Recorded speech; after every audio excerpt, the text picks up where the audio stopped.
Hey everyone, before we get into this episode here, just wanted to give two quick announcements that aren't included in today's episode.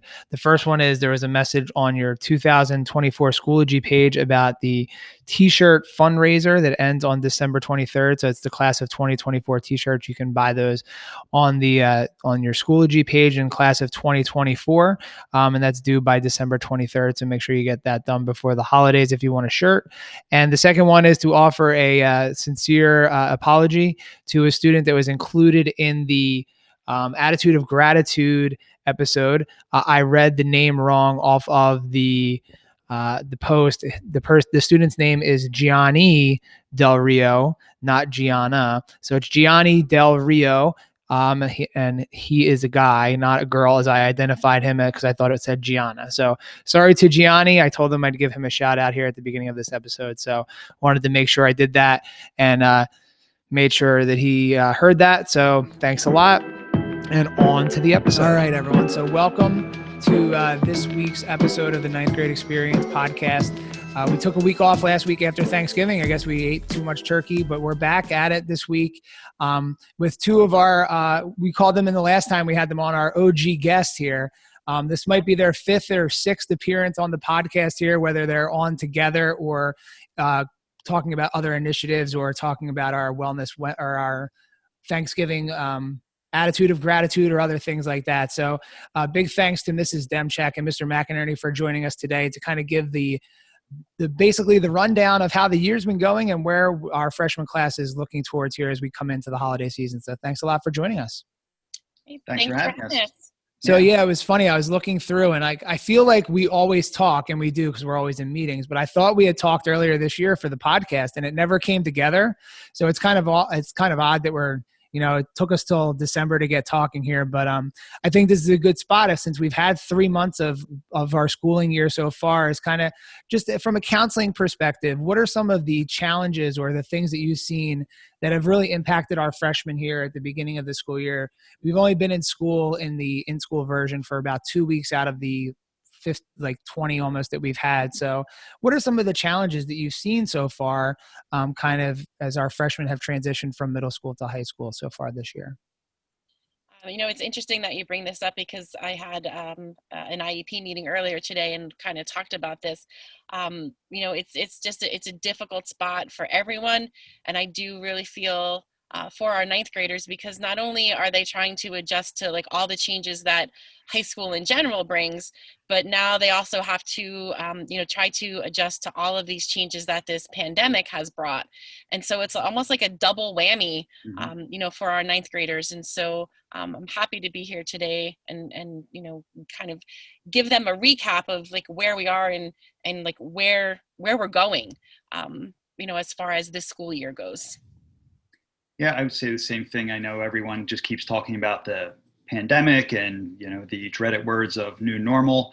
But as we all know, students come to the high school, there's less hand holding, work expectations have dramatically increased for freshmen, and they're doing it from home without, face-to-face support with teachers. So, take that and all the other stressors that this pandemic has put on everyone. It's been quite a challenge. And we've been in lots of meetings this year where we've talked about those things. And maybe at the end here, we'll give a couple tips or strategies on things that, our students or parents can look to help to do to kind of ease that in and kind of, remember here that we're not through yet. We got a lot more still to go, and that we, can still work on these skills that hopefully will translate and carry on for the next couple of years, not just for the next couple months as well too. So Mrs. Demchak, you talked about wanting to give a recap of where we are. So we talked beforehand, and, the year feels like it's flown by so quickly, but even though we've been at home, it's like we've been through so much already. So I think you wanted to just give like a brief rundown and kind of like almost a summary of where we are like up to today. We're recording today on this Tuesday, December 8th. So that's kind of where we're looking right now, basically where we've been and where we're going. So I know you had that kind of lined up. So why don't you take us through a little bit of a rundown of where we've been and kind of get us to where we are right now? Sure. First, I'd like to say hi, and I hope you all are doing well and that you had a healthy and enjoyable Thanksgiving break. As we round the corner, towards the end of 2020, definitely want to go over a couple things with everyone. first and foremost, you should have seen your report card. Marking period 1 ended early in November, and we are now about halfway through marking period 2. And here's something that might be surprising. That means that we are almost 3/4 of the way through your semester 1 classes. Some of you still haven't figured that out yet. Remember, we are on a semester block schedule. And so your current classes are going to end on January 26th. We are not having midterms or finals. I'm sure you are aware of that, but just a reminder in case you weren't sure. And we're sitting right now at about a week and a half to the holiday break. And then when we return on January 4th, there will be approximately 3 weeks remaining in your courses. So when you think about it, that is not a lot of time. On January 27th, you will start new courses, and those will continue to be the courses that you'll take until the end of the school year, which I believe right now is slated for June 14th. The biggest thing I think I would just want to say to the students is that it's really, it is critical to have some type of a schedule or a system for school. Okay, I know that you're at home, and I know you don't have like the bells like we would here to kind of get you from period to period or start your day and signal the end of the day. But we are still really expecting you to be in class from 7:23 until 2:30. I know that block 4 ends at 1:15, but that is not the time to just kind of close your Chromebook and say, hey, I'm done with school today. It's very different and it's very challenging, but teachers are available. Please reach out, email us. We're here to help. It looks different, right? It's not that pat on the shoulder that you might be used to. It's not your teacher kind of calling you out maybe in the middle of class, or maybe walking over to your desk and kind of, giving you a little bit of a nudge.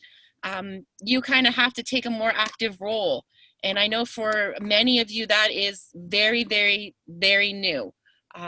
So please reach out to us. We have been, all 3 of us here actually on the call have been working with students and talking about schedules and structure, and not just academics, right? There are things that are important to you in addition to your schoolwork. Those might include exercise, or they might include, activities like art or music. And certainly we want you to include those in your day. But we just need to make sure that we're keeping that focus on the school time. So that's my 2 cents for that question. I don't know if Mr. McInerney would like to add to that. Yeah, just, a couple other pointers here. So under a normal school year, Mrs. Demchak and I, we're having orientation face-to-face. Within the first week, we are also meeting with the freshmen exclusively, holding another assembly in the auditorium. We push into classrooms to talk about career readiness and talk about skills for success for 9th graders.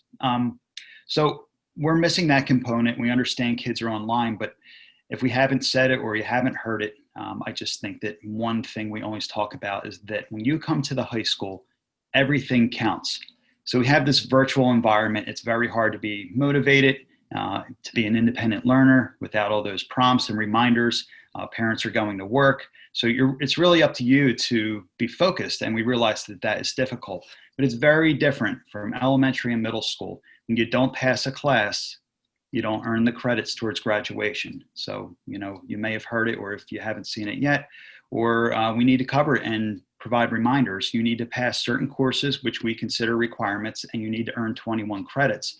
So although this may be a struggle, we can't urge you enough to take this very, very seriously, because if you fail courses, there's no way around it. You will have to take them at some point. You'll have to remediate those failures in summer school, or next year, or double up. But as Mrs. Demchak said, you need to be focused, you need to develop a schedule, you need to be organized. So we can't emphasize those skills enough. As an example, I know we've talked about this, not on the podcast, but like, can you give an example, or maybe without, mentioning a specific student, like somebody that you've seen or talked with or worked with on a strategy that they did come up with that might be something that students that are listening or parents that are listening could like replicate, or even just the basic idea of like what they should be doing? Because I think a lot of times we say like, yeah, make a schedule, do this. And then the kids look at their schedule and it's like, well, I have this, and we've talked about this, not specific enough of like, oh, I have math at this time, and then I got nothing. I have a study hall, but I don't have to go to it. And then I have English, and then I have this. And then from that 1:15 to, there's classes that are done at like 1:15, and then you don't know what to do next. But like, have you had any experiences with students that, this is what they've done, like whether it's like coming up with that concrete schedule or setting reminders on phones or whatever they've done, like any specific examples we can pass along here? I mean, for me, just, comes right off the top of my head, and Mrs. Demchak, you can follow. Sometimes students are a little shy to take advantage of those posted office hours the teachers have, 1:15 to 2:30. And in working with parents and students, I think if there's any confusion or clarifying points, or just how do I get organized, or how do I sift through the work in Schoology, when students take advantage of that time, even if it's a brief check-in, I mean, in my experience, I feel like when that connection is made and if students are serious about pushing forward, that time is very, very useful. Mm-hmm. And I would say there are a couple strategies. One of them is, this approach to formulating a schedule really works a lot better when the student is honest, with regard to like what are some of their academic, pitfalls or things that they need to work on. For example, I'll throw out there procrastination. And B, it's really important as you work on that schedule with the student to kind of refer back to what I mentioned before, that it's not only just the academics. So what I try to do when I meet with a student in building the schedule is, yes, incorporate that time to work specifically on homework and to be very specific. Okay. Is it going to be, 3 to 3:30 is math, and, 6 to 7 is going to be science. So being specific, but then also building in time for a break, for a nap, for, your practice on your musical instrument, whatever those things are that are important to you. Exercise is a really big thing, and that, definitely serves two purposes, right? It's a great stress reliever. We're all under stress right now. And it's just also really good for you, as far as your physical fitness, and it gives you those break times. So I have used strategies with students like setting reminders on their phone, like legitimately like 12 a day, so that they I have some students that, have trouble just getting to the class meetings, and then making sure that we give them the times and really ask them to play a part. And I ask them to identify like, what are the other activities that you want in your after school schedule, so that they recognize it's not, I'm not pushing all academics. Like, I want them to have a balance. That's really it's a big word. It's a word that we pushed out a lot, especially when we started the ninth grade academy, because we really felt that was important to get across to ninth graders. Kind of feeling like a lot of that has been lost, in the world of remote learning. So I try to push and direct them, towards that. Yeah, that balance piece is so huge. Like, it's, we do have our virtual clubs are meeting. Like, I'm an advisor of 2 clubs, so I know our clubs are meeting. Our athletics are in the process of figuring out if they can meet or not. Like, some are meeting, some are not. So it's confusing, because it's like all the things that we normally talk about, and we've talked about even on this show many times about getting yourself involved and getting all those things. It's a little bit more challenging to do that now, but definitely keep taking a look at, like, during the advisory announcements, for definitely all the clubs are meeting. Like, they're all just doing it virtually, unless, maybe if and when we're back in the building, some of them are going to meet physically, because you can't build a robot through, through Zoom, but there are some that are meeting in person. But it's just so important to kind of keep that balance. And we've talked so specifically with students about, like, you can't just, go to sleep after your classes are done at 9 o'clock and then wake up at 3 and decide like, oh, now it's time to start working. Like, usually life gets in the way, or maybe you're taking care of younger siblings, or you have other responsibilities at home. So it's really hard to kind of, stay up really late, wake up for class, roll back to sleep, and then keep doing that pattern. It just doesn't seem to work out as well as students hoped that it would. So yeah, it's gonna, we talk all the time about that. And then, if students do want to like set up a time to meet with you about that scheduling, like they can just email either Mrs. Demchak, if you're is it A through K? I always forget the Correct. letters. A through K, and then Mr. McInerney is L through the rest of the alphabet. Take a minute, reach out to them, or reach out to one of your teachers to kind of help set that up. Like that is what the 1:15 to 2:30 time is for. Like you guys are talking about, like it's hard to get students to come back for that time. But I think Mr. McInerney, you're right on. The kids that do take advantage of that time, we're seeing them be more successful just because they have that extra time with the teacher that maybe they can't get when they're the 25th person in the Zoom class and with one teacher, and they can't really get that individualized attention. Right. And remember, that's a great time. Like if you are a student that's maybe a little bit apprehensive about, typing in the chat, like, I don't understand how you got that answer. Just, getting that one-on-one time with the teacher, it's totally, what's the word? Non-intimidating, because it's just you and the teacher. So that is really, really helpful. And that's something that, for a lot of you would not be able to get if we were in a traditional school day, because you'd be going from class to class and, your schedules might not line up with when the teacher would be available. So I'm definitely going to, again, encourage you to reach out and take advantage of that. Really like 5-10 minutes. It's not that long. So as crazy as this next part is going to sound, like we're only, into December of your freshman year, but we are already starting the planning for next school year. And that's going to even start next week. So this will be up, by the end of the week here around December 10th or 11th. But starting on December 17th, we are going to start the process for scheduling for next year. And it's a new process that you're, not the same at the middle school. So we also wanted to ask you all to talk a little bit about that process, because in the past, it used to just be a once and done process, but now it's going to be over the span of several months because of the way our schedule is. So it's going to start next week, and just kind of to give everyone a rundown of what kinds of things they should be thinking about when this scheduling information comes out. So I know Mrs. Demchak had a lot about that, and then Mr. McInerney, I'm sure, will as well too. So what can you tell us about what's going to start next Thursday, December 17th on scheduling? Okay, so there are going to be some similarities with regard to scheduling, and the one thing that is going to be similar is the way that you will be inputting your courses.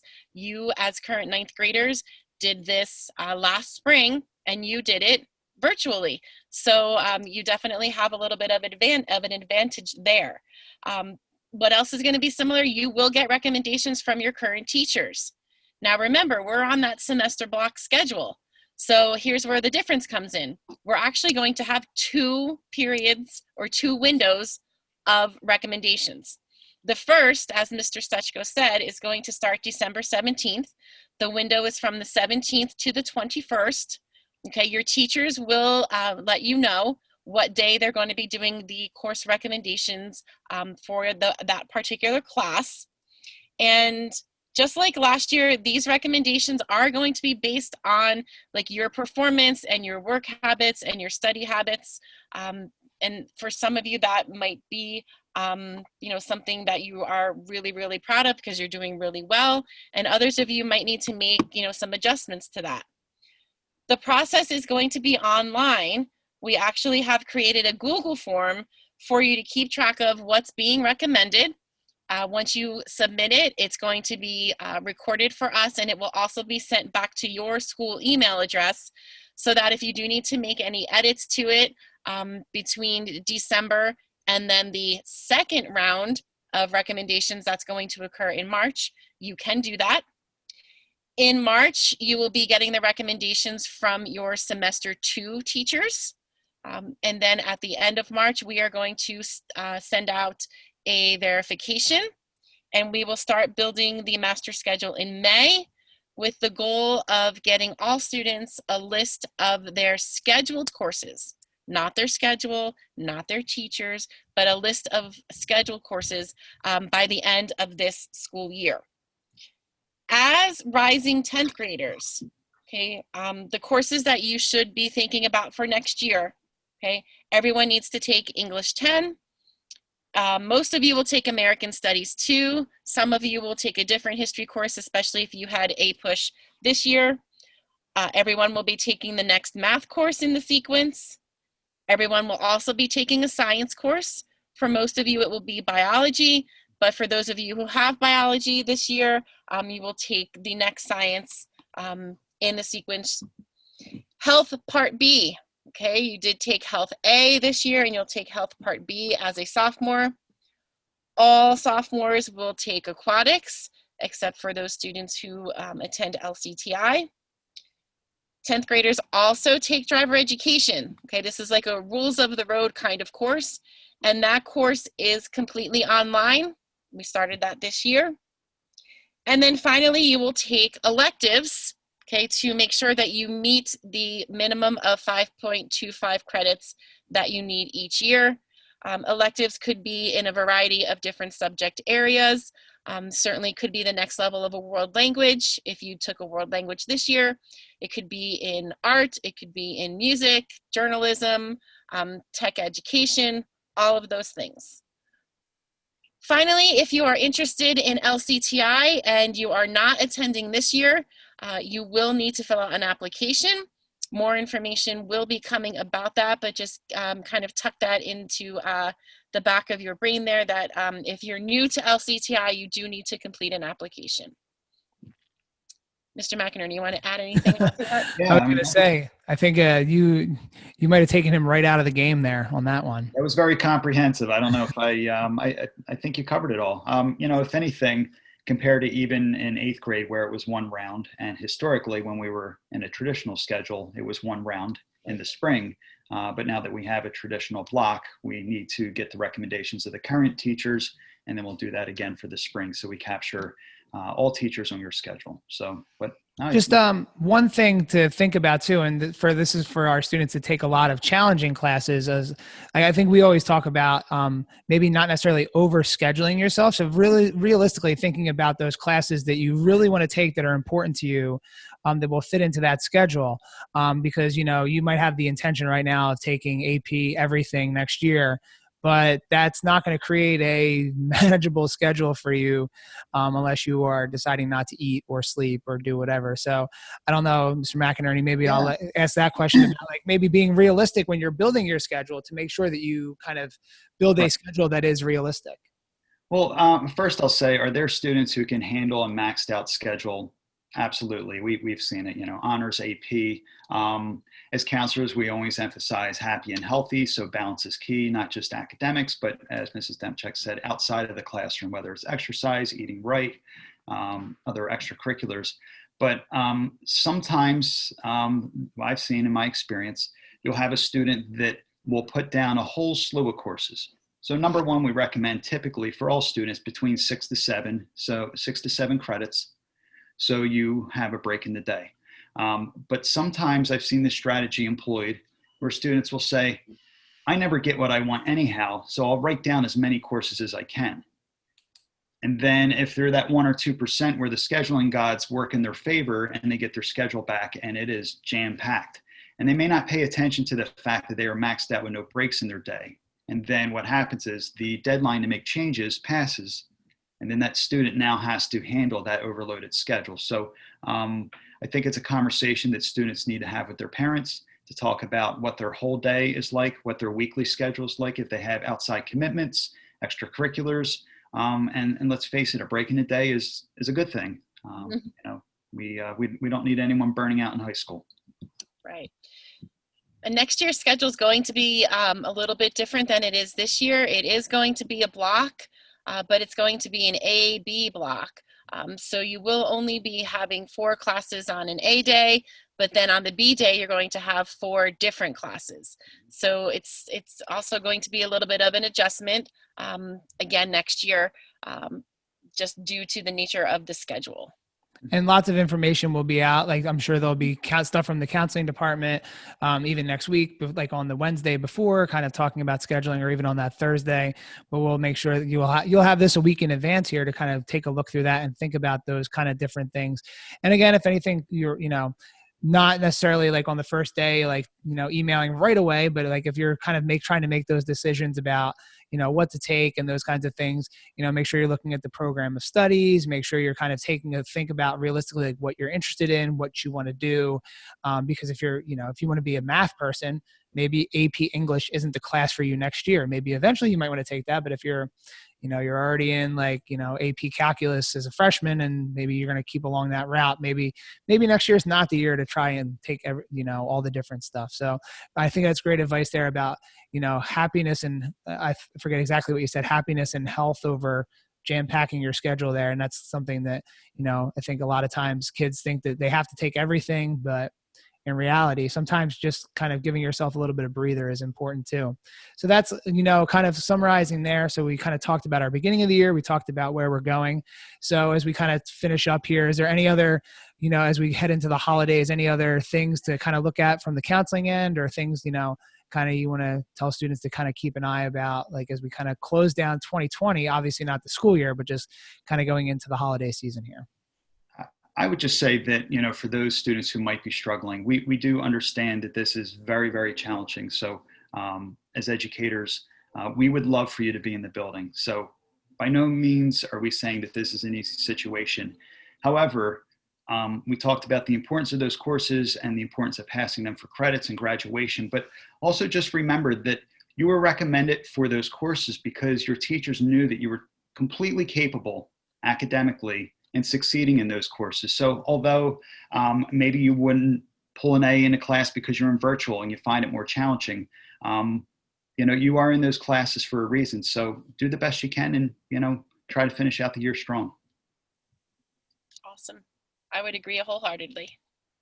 So again, thanks to Mrs. Demchak and Mr. McInerney for joining us here. I'm sure we'll have you back on in the springtime as we kind of get into March here.